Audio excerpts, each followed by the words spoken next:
Hello everyone, welcome to Botany Handles. I am Nidhi and today I am here again with a new topic of discussion, and the name of the topic for today's discussion is agarose gel electrophoresis. So without wasting any time, just let's get started. Okay, so agarose gel electrophoresis को जानने से पहले हमें पता होना चाहिए that about what is electrophoresis. What does this term means? So electrophoresis basically is a method of separation. This is a method of separation of biomolecules. We can say biomolecules like DNA, RNA, and protein. Okay. हम electrophoresis के through, ये एक ऐसा method है जिसमें हम biomolecules like DNA, RNA and proteins को separate करते हैं. ओके, बाय एन एप्लीकेशन या फिर with an application of an electric field. ठीक है, एक इलेक्ट्रिक फील्ड की एप्लीकेशन के साथ हम क्या करते हैं कि इलेक्ट्रिक फील्ड को अप्लाई करते हैं एंड डीएनए, आरएनए, प्रोटीन जैसे मॉलिक्यूल्स को सेपरेट करते हैं into fragments on the basis of their size. ये चीजें हम आगे पढ़ेंगे, बट बेसिकली हमें पता होना चाहिए कि इलेक्ट्रोफोरेसिस में हम करना क्या चाह रहे हैं या इसमें होता क्या है. तो हमसे अगर कोई कॉमनली ऐसी पूछे इलेक्ट्रोफोरेसिस क्या होती है तो हम बता सकें दैट ये एक ऐसा मेथड होता है जिसमें हम biomolecules like DNA, RNA and proteins को सेपरेट करते हैं. Okay, now comes here is gel. What is gel? So gel जो होता है वो इलेक्ट्रिक फील्ड के साथ साथ एक बेसिक नहीं, एक मैंडेटरी रिक्वायरमेंट होती है for the process of electrophoresis to be maintain. Okay, so gel जो होता है वो एक इंपॉर्टेंट रोल प्ले करता है, ये हमें पता लग चुका है. दो तरह के जेल बेसिकली हम इलेक्ट्रोफोरेसिस की प्रोसेस में यूज करते हैं, that is one is agarose and the second one is acrylamide. Okay, these two gels are basically used in the process of gel electrophoresis. Because gel का use होता है इसीलिए इसको जेल इलेक्ट्रोफोरेसिस बोलते हैं. नाउ अगर मैं एक बेसिक डिफरेंस की बात करूं between the two gels, then हमें कुछ इस तरह से चीजें पता लगती हैं कि क्योंकि अगर जेल हम अगारोज जेल यूज करते हैं प्रोसेस में तो वो एगारोज जेल इलेक्ट्रोफोरेसिस होती है. अगर हम अक्राइलामाइड को यूज करते हैं देन हम उसको बोलते हैं acrylamide gel electrophoresis. Basically poly acrylamide gel electrophoresis, multiple acrylamide जहाँ पे आ जाते हैं तो हम पॉली का यूज करते हैं, इसको हम बोलते हैं PAGE, that is 5 poly acrylamide gel electrophoresis. And दोनों ही अलग अलग होती हैं. ठीक है, हालांकि दोनों में ही हम सेपरेट कर रहे हैं बायोमोलिक्यूल्स को, बट दोनों में सेपरेशन किस तरह से होता है वो हमें अलग अलग समझने को मिलता है. तो अगारोज के अंदर हम सेपरेशन करते हैं डीएनए एंड आरएनए का, बट वहीं पे जब हम पॉली एक्राइलामाइड की बात करते हैं इस वाली जेल इलेक्ट्रोफोरेसिस के अंदर हम डिफरेंस करते हैं, हम सेपरेशन करते हैं प्रोटीन्स का. ओके, नाउ अगर हम अगारोज की बात करें तो हम बोलेंगे कि अगारोज जेल जो होता है वो मोर पोरस होता है as compare to the poly acrylamide gel electrophoresis में जो जेल प्रेजेंट होता है, that is acrylamide gel, that is ये लेस पोरस होता है अगर हम दोनों को कंपेयर करें. अब बात आती है कि पोरस का मतलब यहाँ पे क्या है. अब यहाँ पे देखिए कि जो अगारोज है या फिर जो अक्राइलामाइड है जेल इलेक्ट्रोफोरेसिस के अंदर एक जेल जो होता है वो क्या काम करता है, वो एक सीव का काम करता है, वो एक्ट करता है एज अ सीव. और सीव में हमें पता है छोटे छोटे पोर्स होते हैं और यही पोर्स जो होते हैं रिस्पॉन्सिबल होते हैं किसके लिए, जो चार्जेस होते हैं उनके मूवमेंट के लिए.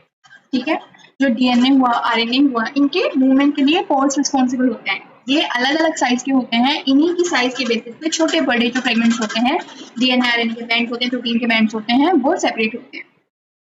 ठीक है, अब आपको क्या जानना है कि ये जो पोर्स होते हैं अगारोज के अंदर क्या होते हैं, ज्यादा पोरस होता है. इट मींस इसमें पोर्स ज्यादा होते हैं और बड़े भी होते हैं. इसीलिए ये जो अगारोज जेल इलेक्ट्रोफोरेसिस होती है इसमें हम डीएनए, आरएनए जैसे बड़े मॉलिक्यूल्स को सेपरेट कर सकते हैं. बट वहीं पे क्योंकि जो ये 5 इलेक्ट्रोफोरेसिस है ये लेस पोरस है, इसीलिए यहाँ पे प्रोटीन जैसे मॉलिक्यूल्स को सेपरेट किया जाता है, या फिर हम कह सकते हैं स्मॉल फ्रेगमेंट्स ऑफ डीएनए को भी हम यहाँ पे कई बार सेपरेट कर सकते हैं, स्मॉल फ्रेगमेंट्स ऑफ डीएनए.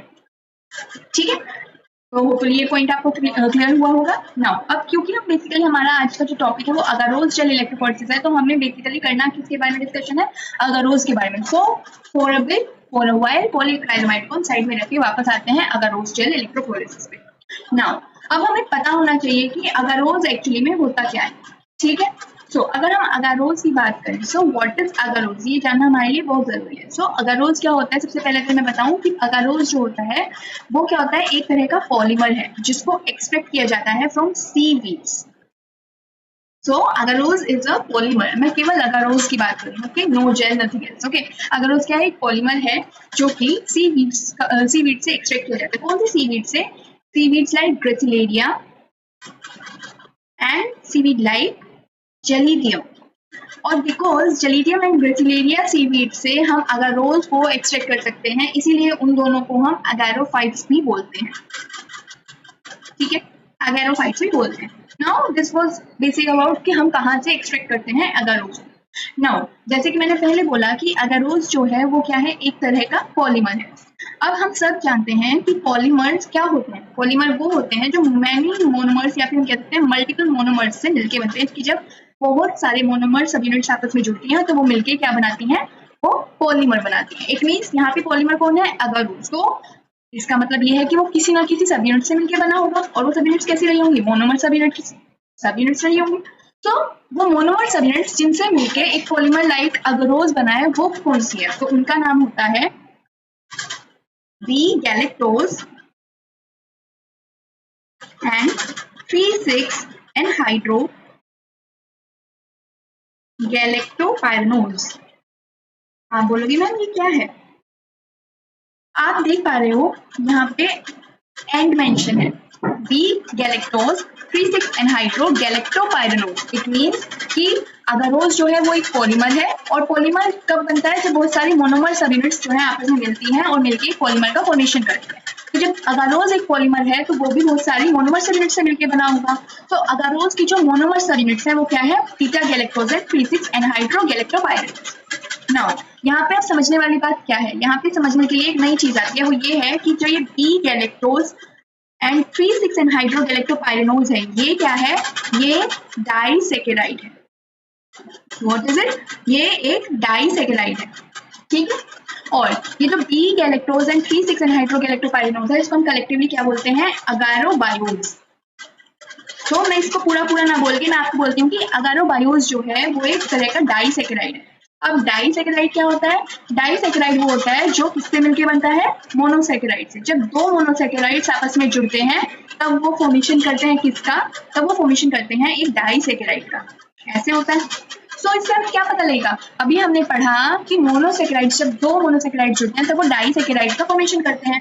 और अभी मैंने आपको क्या बताया कि ये जो अगैरोबायोज है ये क्या है, एक डाइसैकेराइड है। इससे हम क्या समझते हैं कि अगैरोबायोज जो है वो एक डाइसैकेराइड है। अब डाइसैकेराइड दो मोनोसैकेराइड से मिलकर बना है। इट मीन्स कि यहाँ पे हमें जो दो चीज दिखाई दे रही है, like B-galactose and 3,6-anhydro galactopyranose, जहाँ पे एंड से जिनको डिफरेंशिएट किया हुआ है। इट मीन्स ये दोनों क्या है, ये मोनोसैकेराइड है और ये दोनों साथ में प्रेजेंट हैं। तो दोनों साथ में प्रेजेंट हैं इसीलिए इसको एक डाइसैकेराइड कहा गया है। तो हम ये बोलेंगे कि जो अगैरोबायोज है वो एक तरह का डाइसैकेराइड है जो दो मोनोसैकेराइड से मिलकर बना हुआ है। मैंने क्या बोला कि अगैरोबायोज क्या है, अगैरोबायोज एक तरह का डाइसैकेराइड है जो कि दो मोनोसैकेराइड से मिलके बना है। और ये जो दो मोनोसैकेराइड है वो कौन कौन से हैं, B-galactose एंड 3,6-anhydro galactopyranose। ठीक है, सो अगैरोबायोज एक तरह की डाइसैकेराइड है जो दो मोनोसैकेराइड से मिलकर बनी है, जिसमें एक मोनोसैकेराइड है B-galactose and second one is 3,6-anhydro galactopyranose। ठीक है, और ये अगैरोबायोज क्या है, ये एक तरह का क्या है, ये मोनोमर सब यूनिट है जो कि बहुत सारी आपस में मिलती हैं और किसका फॉर्मेशन करती है, एक पॉलीमर का, जिसको हम बोलते हैं अगारोज। सो होपफुली ये पॉइंट आपको क्लियर हुआ होगा। अब क्या होता है, क्योंकि अब हमें पता लगा कि मैनी अगारोबायोज साथ में, क्योंकि अगारोबायोज क्या है, मोनोमर सब यूनिट्स हो गए, हमें समझ में आ गया कैसे कैसे वो अगारोबायोज मोनोमर सब यूनिट का काम करती हैं। ठीक है, सो मल्टीपल अगारोबायोज क्या करती हैं, मल्टीपल अगारोबायोज जो है वो लिंक करेंगी नॉन कोवेलेंटली एंड क्या बनाएंगी, पॉलीमर बनाएंगी। और वो पॉलीमर कौन है, वो पॉलीमर होता है अगारोज। ठीक है, और ये जो अगारोज होते हैं, अगैरोबायोज होते हैं, ये आपस में नॉन कोवेलेंटली जुड़े हुए होते हैं। कैसे, नॉन कोवेलेंटली जुड़े होते हैं, यानी कि कोवेलेंट बॉन्ड नहीं बनाते हैं, नॉन कोवेलेंटली जुड़े होते हैं, जिससे कि क्या होता है, इनका कोई बेसिक स्ट्रक्चर नहीं आ पाता है और ये सब पॉलीमराइजेशन करते हैं। पॉलीमराइजेशन करने का मतलब पॉलीमर्स बनने की जो प्रोसेस होती है पॉलीमराइजेशन होती है ना, और क्योंकि वो नॉन कोवेलेंटली फॉर्म होते हैं इसीलिए उनमें वेरिएशंस आती हैं, उनके जो बॉन्ड्स होते हैं वो इक्वल नहीं हो पाते, जिससे कि क्या होता है, एक मेश लाइक स्ट्रक्चर वहां पे क्रिएट हो जाता है जो रिस्पॉन्सिबल होता है डिफरेंट साइज ऑफ बोन्स के लिए या डिफरेंट डिफरेंट बोन्स के लिए रिस्पॉन्सिबल होता है उसके साइज के लिए। और यही बोन्स जो है वो पोर्स का काम करते हैं और इसी की वजह से जो एक अगरोज है जेल है वो एक पोर का काम करता है जिसके अंदर से डिफरेंट डिफरेंट जो बायोमोलिक्यूल्स होते हैं in the form of fragments वो सेपरेट आउट होते हैं उनके साइज के बेसिस पे। आई होप ये सारी चीजें आपको समझ में आई होंगी अबाउट अगरोज की अगरोज जो है वो कैसे कैसे एक सीड का काम करता है और अगरोज होता क्या है और अगरोज किस किस चीज से मिलके बना हुआ होता है और किस तरह से वो फ्रेगमेंट का रोल प्ले करता है, मतलब फ्रेगमेंट को सेपरेट करने में रोल प्ले करता है। अगर आपको और अच्छे से समझना है तो आप वो सब सुन के इस पैराग्राफ को रीड कर सकते हैं, आपको और अच्छी सी चीजें समझ में आ जाएंगी। ठीक है, नाउ अब आते हैं कि हम जेल प्रिपरेशन कैसे करते हैं। हमने अगरोज के बारे में पढ़ लिया, अब हमें प्रोसेस करनी है। तो प्रोसेस करने के लिए हमें क्या करना होगा कि अगरोज का जेल प्रिपरेशन करना होगा, हमें इलेक्ट्रोफोरेसिस के लिए जेल प्रिपरेशन करना होगा। तो उसके लिए हमें क्या क्या करना होगा, तो उसके लिए हमें बहुत सी चीजें चाहिए। सबसे पहली चीज आती है उसमें खुद अगरोज, ओके। देन आता है उसमें बफर, हमें बफर्स की नीड होती है जैसे कि यहाँ पे मेंशन है। देन वहां पे आता है ETBR एंड EDTA, ये सब चीजें आती हैं। अब उनके बारे में अलग अलग से पढ़ते हैं। लाइक जैसे हमने पढ़ा अभी अगरोज के बारे में, तो आपको एक चीज जरूर पता होनी चाहिए कि इलेक्ट्रोफोरेसिस के अंदर जो अगरोज जेल की कंसंट्रेशन होती है वो बहुत मैटर करती है। अगरोज जेल की कंसंट्रेशन पे भी सेपरेशन डिपेंड करता है। हमें पता है सेपरेशन साइज पे तो डिपेंड करता है, अभी हमने समझा कैसे, लेकिन अगरोज की कंसंट्रेशन जो है उस पर भी डिपेंड करता है। वो कैसे करता है अब इधर देखिए। अगर हमें लार्ज फ्रेगमेंट्स चाहिए होंगे डीएनए के तब हमें किस तरह की कंसंट्रेशन लेनी चाहिए, या फिर हमें डीएनए के स्मॉल फ्रेगमेंट्स चाहिए हैं तो हम किस तरह की कंसंट्रेशन को यूज करें। तो आप इधर देखिए, अगर हम अगरोज को सपोज आप थोड़ा सा विजुअलाइज कीजिए हाइपोथेटिकली, ये और एक यहाँ पे हम देख सकते हैं चीजों को कैसे कि सपोज यहाँ पे मैंने अगरोज जेल को डाला है और यहाँ पे भी अगरोज जेल को डाला है। अब यहाँ पे सरफेस ज्यादा है, ठीक है, तो हम कह सकते हैं अगरोज जो है वो ज्यादा, हम यहाँ पे अगरोज की कंडीशन ज्यादा डाल सकते हैं बिकॉज सरफेस ज्यादा है और यहाँ पे सरफेस कम है। तो इसी तरह इसके कंपैरिजन में यहाँ पे क्या रहेगा सेपरेशन की, मतलब यहाँ पे क्या रहेगा कि जो कंसंट्रेशन रहेगी अगरोज की वो कम रहेगी ऑब्वियसली, जब ये छोटा कंटेनर है और ये बड़ा सरफेस वाला कंटेनर है। तो आप देखोगे कि जहाँ पे कंटेनर छोटा है या फिर सरफेस छोटा है उस जगह पे जो पोर्स रहेंगे वो बड़े होंगे, ठीक है, उस जगह पे पोर्स जो होंगे वो बड़े होंगे क्योंकि वहाँ पे अगरोज जो होगा वो कम हमने फैलाया है। लेकिन ऐसे ही यहाँ पे ज्यादा सरफेस है तो ज्यादा सरफेस पे ज्यादा अगरोज जेल को डाला है, अगरोज की कंसंट्रेशन ज्यादा है, तो उस केस में क्या होगा कि पोर्स जो होंगे वो छोटे छोटे छोटे छोटे ऐसे छोटे छोटे छोटे छोटे। तो मैं इससे क्या बताना चाह रही हूँ, अब आप देखोगे जब पोर्स जो है वो छोटे हैं, सॉरी पोर्स जब बड़े हैं तो यहाँ से large fragments of DNA definitely क्या हो सकती हैं, सेपरेट हो सकती हैं। बट यहाँ पे क्योंकि भीड़ ज्यादा है पोर्स की और बहुत छोटे छोटे पोर्स हैं, उस केस में जो बड़े फ्रेगमेंट्स होंगे वो ज्यादा इजिली ग्रो नहीं कर पाएंगे, वो ज्यादा इजिली पास आउट नहीं कर पाएंगे। तो यहाँ पे जो फ्रेगमेंट्स हमें मिलेंगी वो कौन सी होंगी, स्मॉल फ्रेगमेंट्स। लाइक यहाँ पे मिलेंगी बड़ी भी, बट स्मॉल फ्रेगमेंट्स जो है वो ज्यादा इजिली यहाँ पे मूव आउट कर पाएंगी छोटे पोर्स की वजह से, उनका डायमीटर छोटा होने की वजह से। ठीक है, समझ पा रहे हो, बिकॉज सरफेस यहाँ पे ज्यादा है, इट मीन्स हम कह सकते हैं कि हमने अगरोज की कंसंट्रेशन यहाँ पे ज्यादा ली। इट मीन्स जब हमें लार्ज फ्रेगमेंट्स चाहिए होती हैं तो उस केस में हम क्या करेंगे, अगरोज की कंसंट्रेशन कैसी लेंगे, लो, अगरोज एट लो कंसंट्रेशन। बट जब हमें स्मॉल फ्रेगमेंट्स चाहिए होते हैं उस केस में हम अगरोज की जो कंसंट्रेशन है वो कैसी लेंगे, ज्यादा। इट मीन्स अगरोज की कंसंट्रेशन कैसी रहेगी, ज्यादा, क्योंकि ज्यादा कंसंट्रेशन रहेगी और पोर्स छोटे छोटे रहेंगे। उस केस में small fragments easily pass out हो जाएंगे और लो जो लार्ज फ्रेगमेंट्स होंगी वो इजीली पास आउट नहीं हो पाएंगे। तो इस तरह से अगरोज की कंसंट्रेशन पे डिपेंड करती हैं चीजें कि फ्रेगमेंट सेपरेट हो रही हैं, वो बड़ी हैं या छोटी है। एक चीज और आती है यहाँ पे आपको बताने के लिए जो आपके लिए बहुत जरूरी है, वो ये कि क्या बोलते हैं, जो डीएनए है ना वो 3 फॉर्म्स में प्रेजेंट होता है। लाइक रिलैक्स फॉर्म में हम कह सकते हैं, ठीक है, डीएनए फ्रेगमेंट रिलैक्स फॉर्म में, एक हम बोल सकते हैं सुपर कॉइल होता है, राइट, और एक होता है कैसा, एक होता है रिलैक्स, एक होता है सुपर कॉइल और एक होता है लीनियर फॉर्म। तो अगर कंपेयर करने को आपसे कभी पूछा जाए तो आप बोलोगे कि जो सुपर कॉइल डीएनए होता है ना, सुपर कॉइल डीएनए किसी भी इलेक्ट्रिक फील्ड में इलेक्ट्रोफोर्सेस के अंदर हाईली मूवेबल होता है।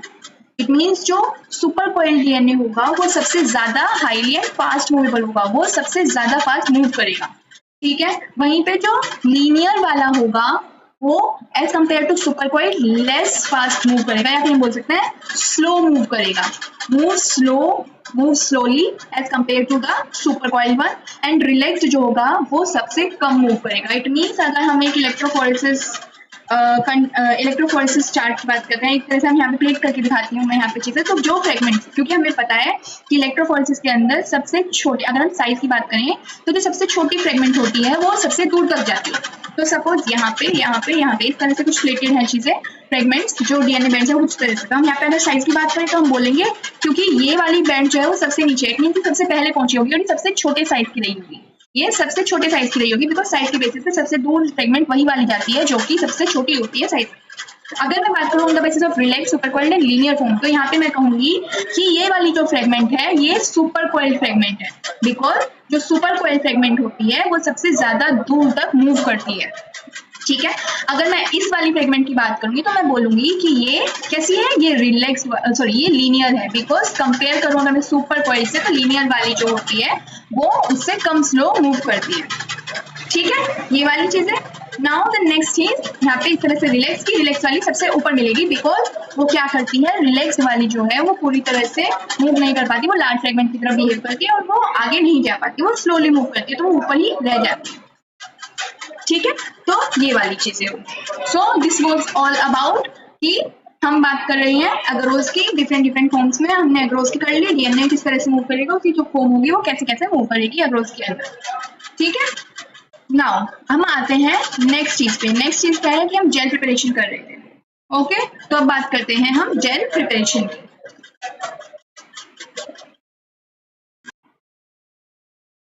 सो अभी हमने क्या पढ़ा कि एगरोज की कंसेंट्रेशन जेल प्रिपरेशन के लिए हमें किस चीज पे डिपेंड होकर लेनी होती है कि हमें किस तरह की फ्रेगमेंट्स चाहिए।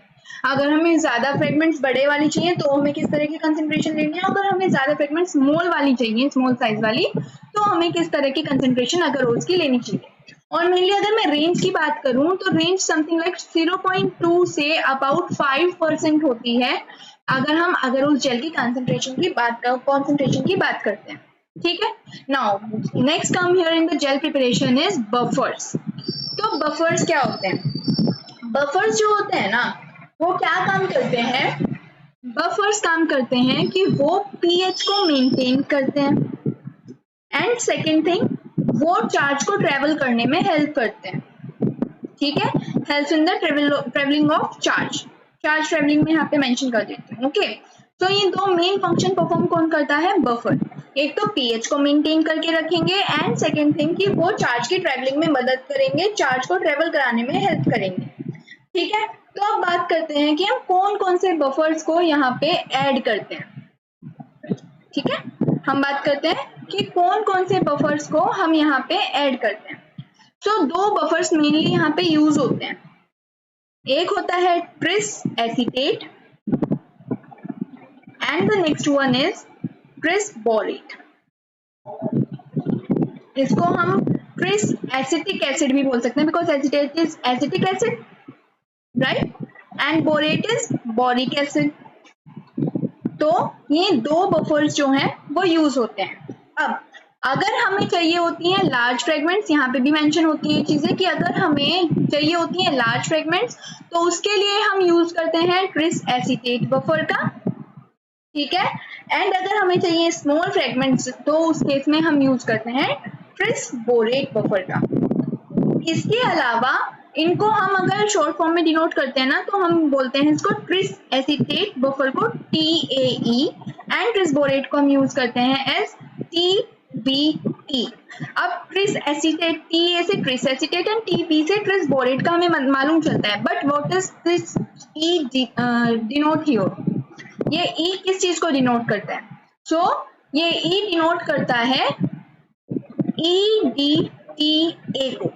सो व्हाट इज EDTA? इसकी फुल फॉर्म होती है ethylene diamine tetra acetic acid. Ethylene diamine tetra acetic acid, ये इसकी फुल फॉर्म होती है। और ये E वहां पे TA के बाद जो E होता है उसको डिनोट करता है, और ये E EDTA होता है। अब ये काम क्या करता है, पता है क्या होता है कि इस पूरी प्रोसेस में जो ये इलेक्ट्रोफोरेसिस की प्रोसेस चल रही है, यहाँ पे एक एंजाइम जो है वो प्रेजेंट होता है, इसको बोलते हैं डीएनएज एंजाइम।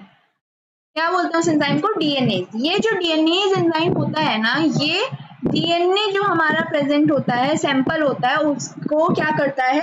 हाइड्रोलाइज करने का काम करता है, उसकी हाइड्रोलाइसिस कर देता है।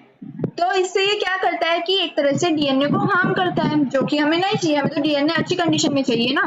तो ये क्या करता है, इसकी एक कमजोरी होती है, ये जो डीएनए एंजाइम है इसकी एक कमजोरी होती है, जिसके बारे में ईडीटीए को मालूम होता है।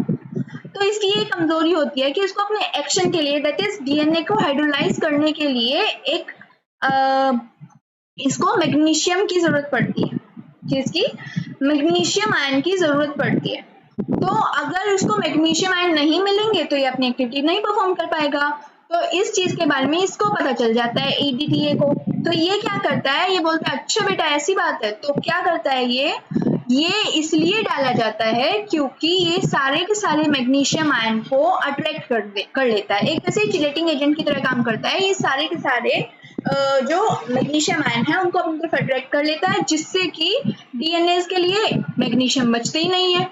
और क्या होता है, डीएनए के पास जब मैग्नीशियम नहीं बचेंगे तो वो अपनी एक्टिविटी परफॉर्म नहीं कर पाएगा, और इस तरह से ईडीटीए जो है वो डीएनए की हाइड्रोलाइसिस को प्रिवेंट कर लेगा, या फिर हम कह सकते हैं डीएनए को हाइड्रोलाइसिस से बचा लेगा। ठीक है, तो ये एक बहुत ही इंपॉर्टेंट फंक्शन परफॉर्म करता है। तो ये भी हमने बफर में डाल दिया। अब बफर में डालने के लिए अगली चीज आती है, यहाँ पे देखो हमने पढ़ लिया ईडीटीए, ये देखिए हमने पढ़ लिया अबाउट बफर्स।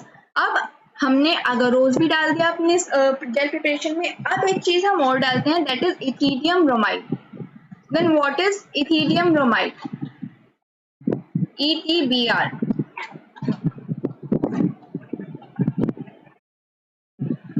सो ETBr के लिए ये चीज होती है कि ये एक फ्लोरेसेंट डाई होती है।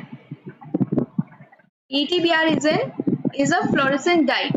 ये क्या काम करती है कि जब इसके ऊपर, ये लाइट सेंसिटिव होती है, जब इसके ऊपर यूवी लाइट को हम रेडिएट करते हैं तो क्या होता है कि ये एक्साइटेड फॉर्म में आ जाती है। Wait, my battery is running low, just wait a minute.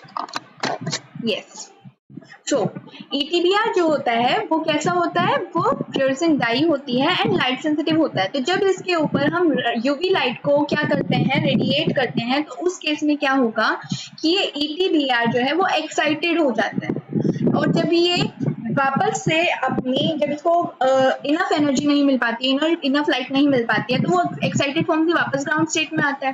तो जब वो वापस ग्राउंड स्टेट में आएगा तो उस केस में वो क्या करेगा, वो एनर्जी रिलीज करता है, और वो जो एनर्जी रिलीज करता है वो इन दी फॉर्म ऑफ लाइट उस एनर्जी को रिलीज करेगा। और ये जो लाइट होगी ये कहाँ पे देखने को मिलती है, ये डीएनए फ्रेगमेंट्स पे देखने को मिलती है, जो डीएनए बैंड्स बने हैं उन पे मिलती है हमको देखने के लिए। अब आप बोलोगे मैम ये डीएनए बैंड्स पे ही क्यों देखने को मिलती है, ये सारे के सारे पूरे सॉल्यूशन पे क्यों नहीं देखने को मिलती, पूरे हमारे सैंपल पे क्यों नहीं देखने को मिलती? वो इसलिए बिकॉज ये जो ETBr होता है ना, ये ETBr, ये जो सपोज हमारा डीएनए है, इसके अंदर यहाँ पे जो स्पेसिस हैं, ये जो बॉन्ड्स हैं, बेसिस हैं, यहाँ पे आके इंटरकैलेट कर लेता है। इट मीन्स यहाँ पे अपनी जगह बना लेता है, और इसीलिए ये केवल इन्हीं जगह पे अपने आप को इंटरकैलेट करता है, इसलिए ये डीएनए को हाईलाइट करता है। तो इसका मेन पर्पस क्या हुआ डालने का? इसका मेन पर्पस ये हुआ कि जब हमारा इलेक्ट्रिक फील्ड अप्लाई करने के बाद फ्रेगमेंट सपोज यहाँ पे यहाँ पे यहाँ पे यहाँ पे आई, तो उस केस में फ्रेगमेंट्स कहाँ पे है वो हमें कैसे पता चलेगा? वो हमें पता चलेगा फ्रॉम ETBr, क्योंकि ये ऑरेंज कलर जो है वो देगा उन बैंड्स पे, क्योंकि वो उन डीएनए बैंड्स में इंटरकैलेटेड हो चुका है। तो वहां पे हमें पता चल जाएगा कि कौन सा बैंड कहाँ पे प्रेजेंट है। ठीक है, so it was all about ETBr. Now हमने पढ़ लिया about ETBr, about EDTA, हमने पढ़ लिया सारी चीजों के बारे में कि जेल प्रिपरेशन किस तरह से होती है, क्या क्या चीजें उसमें होती है। अब एक चीज आपको यहाँ पे बताने की जरूरत मुझे लगती है कि आप सब वैसे तो जानते होंगे, बट रीजन में भी आप लोग ना जानते हो, तो वो मैं आपको बता देना चाहती हूँ कि डीएनए के ऊपर कौन सा चार्ज होता है? तो डीएनए एक नेगेटिवली चार्ज्ड पार्टिकल होता है। कैसा? नेगेटिवली चार्ज पार्टिकल होता है डीएनए। कैसे पता लगता है कि डीएनए नेगेटिवली चार्ज है? बिकॉज आप अगर डीएनए की स्ट्रक्चर देखोगे तो आप यहाँ पे देखोगे कि यहाँ पे राइबोज शुगर है, इधर बेसिस है, एंड हर डीएनए में आपको एक फॉस्फेट ग्रुप जो है वो देखने को मिलता है। और उस फॉस्फेट ग्रुप पे क्या होता है? नेगेटिवली चार्ज, वो फॉस्फेट ग्रुप नेगेटिवली चार्ज होता है, और उस नेगेटिवली चार्ज फॉस्फेट ग्रुप की वजह से जो डीएनए है उस पर भी नेगेटिव चार्ज आ जाता है। So when in an electric field हम डीएनए को प्लेस करते हैं, because DNA negatively charge particle है तो वो हमेशा ऑपोजिट चार्ज की तरफ जाएगा, एंड बिकॉज ऑपोजिट अट्रैक्ट्स, इसीलिए डीएनए नेगेटिव होने की वजह से किधर जाएगा? पॉजिटिव चार्ज की तरफ मूव करेगा। ठीक है, ये वाली बात हुई। तो अब आप इधर देखिए, हमने सारी चीजें अपना बफर सॉल्यूशन बना लिया, हमने सारी चीजें देख ली। अब हमें क्या करना है आप वो देखिए। सपोज यहाँ पे क्या हो रहा है आप इधर देख सकते हैं।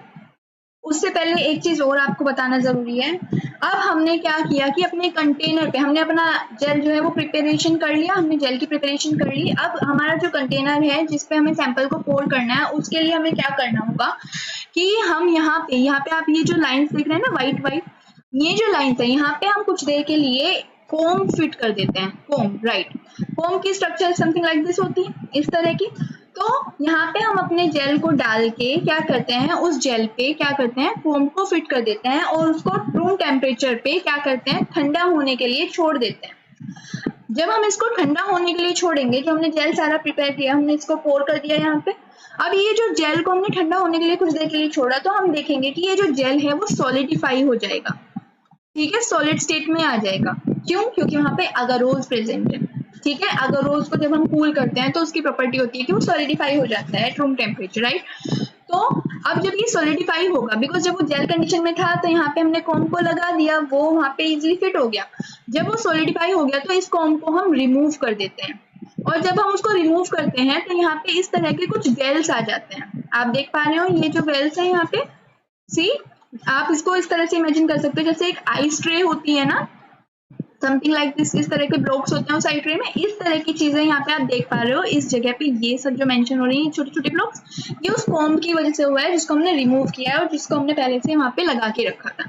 ठीक है, ये जो यहाँ पे वेल्स आए हैं, इसी के अंदर हम अपना वो सोल्यूशन को पोर करेंगे, अपने वो सैंपल को पोर करेंगे जिसके अंदर डीएनए प्रेजेंट है। ठीक है, अब क्या होगा, अब ये करने के बाद हमें सिंपली कुछ नहीं करना है, हमें केवल और केवल इलेक्ट्रिक फील्ड को अप्लाई करना है। तो यहाँ पे देखिए, आप देख पा रहे हैं पावर सप्लाई दी हमने। इधर देखिए ये वो वेल्स हैं जिसमें हमने अपने सैंपल को डाला, इसीलिए इनको सैंपल वेल्स बोले हैं। यहाँ पे बफर सॉल्यूशन को प्लेस किया है, बफर सॉल्यूशन में हमने ट्रेसेसिटेट रखा था, ट्रांसपोरेट, अकॉर्डिंगली जो भी चीजें हुई होंगी। ठीक है, इस पूरे जो कंटेनर है इसको हमने इलेक्ट्रोफोरेसिस टैंक बोला है। एंड यहाँ पे आप देख पा रहे हो कि ये नेगेटिव इलेक्ट्रोड है, बिकॉज वहां पे इलेक्ट्रोड प्रेजेंट होंगे। नेगेटिव इलेक्ट्रोड को क्या बोलते हैं, नेगेटिव इलेक्ट्रोड को हम बोलते हैं कैथोड, एंड जो पॉजिटिव इलेक्ट्रोड होता है इसको हम बोलते हैं एनोड। कैथोड पे क्या होंगे, negatively charge particle, that is जहां पे सैंपल है, और सैंपल कौन है, डीएनए, और सैंपल डीएनए कैसा है, नेगेटिवली चार्ज, तो वो हम नेगेटिव इलेक्ट्रोड पे प्लेस करेंगे। और जब हमने वायरिंग की तो देखो आपको ये ब्लैक वायर दिखाई दे रहा है जो इधर इलेक्ट्रोड, नेगेटिव चार्ज इलेक्ट्रोड से कनेक्टेड है, एंड जो रेड वायर है वो पॉजिटिवली चार्ज इलेक्ट्रोड से कनेक्टेड है। और डायरेक्शन ऑफ मूवमेंट किधर होगी, नेगेटिव से पॉजिटिव की तरफ, दैट इज कैथोड से एनोड की तरफ। इसका मतलब जो नेगेटिवली चार्ज डीएनए मॉलिक्यूल्स हैं वो किधर जाएंगे, वो एनोड यानी पॉजिटिवली चार्ज इलेक्ट्रोड की तरफ जाएंगे, और जो फ्रेगमेंट जितना छोटा होगा वो उतनी ही दूर तक जाएगा। इट मींस सपोज इस तरह से कुछ प्लेसिंग हुई है, आफ्टर ट्रैकिंग जब सारी चीजें हो गई तो हमने देखा कि हमने जो ETBR को वहां पे प्लेस किया था सोल्यूशन के अंदर पहले से पहले ही।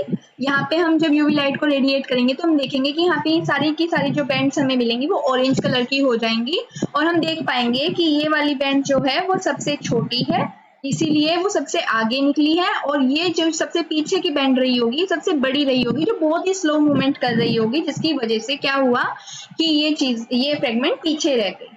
ठीक है, ये सारी चीजें हुई। जब इलेक्ट्रिक फील्ड को अप्लाई कर दिया। इस तरह से हमें छोटी बड़ी साइज की क्या मिल चुकी है, अब अपनी फ्रेगमेंट्स मिल चुकी हैं। अब हमने सारी चीजें डिस्कस की अबाउट इलेक्ट्रोफोरेसिस। अब एक चीज रहती है, वो है अबाउट ट्रैकिंग डाइज। सो हमने जब अपना सॉल्यूशन को पोर कर दिया, लाइक हमारा जेल प्रिपेयर, जो हमने जेल प्रिपेयर किया वो सारा हमने अपने कंटेनर पे इलेक्ट्रोफोरेसिस टैंक पे पोर कर दिया और हमने इलेक्ट्रिक पावर को पावर सप्लाई दे दी। देन उसके बाद अंदर फ्रेगमेंट्स काम कर रही हैं, अंदर सेपरेशन हो रहा है या नहीं हो रहा है, इस चीज को ट्रैक करने के लिए हम ट्रैकिंग डाइज जो है उनका यूज करते हैं। ठीक है, इस चीज को ट्रैक करने के लिए कि अंदर जो मूवमेंट है वो प्लेस हो भी रहा है या नहीं हो रहा है, या फिर हमारे सॉल्यूशन में कुछ गड़बड़ रह गई, या फिर हमने पावर सप्लाई खत्म कर दी, या कुछ मतलब कुछ तरह की दिक्कत रही हो, क्या पता अंदर मूवमेंट ना हो रहा हो, हम सोच के बैठे हो भाई मूवमेंट हो रहा है। तो उस चीज को एनालाइज करने के लिए, उस चीज को देखने के लिए हम ट्रैकिंग डाइज का यूज करते हैं। ये ट्रैकिंग डाइज जो होती है वो दो होती है, मतलब दो ट्रैकिंग डाइज को हम मेनली यूज करते हैं। दैट इज, एक हो सकता है साइनोल ज़ाइलीन। वेट, मैं इसको थोड़ा सही लिख देती हूँ सीधे सीधे, अगर आप वीडियो देख रहे हो तो डेफिनेटली आपको बहुत अच्छी लगेगी। और मैंने हर एक पॉइंट को इलेक्ट्रोफोरेसिस से रिलेटेड यहाँ पे ट्रैक बोल रही हूँ, कवर किया है। आपको कोई भी पॉइंट यहाँ पे ऐसा नहीं होने वाला है जो मिस हो जाए इलेक्ट्रोफोरेसिस से, तो आप ये वीडियो जरूर देखिएगा। Okay, and please share and like subscribe. Okay, so tracking dye यहाँ पे जो यूज होती है वो होती है cyanol xylene, and second one is chlorophenol blue.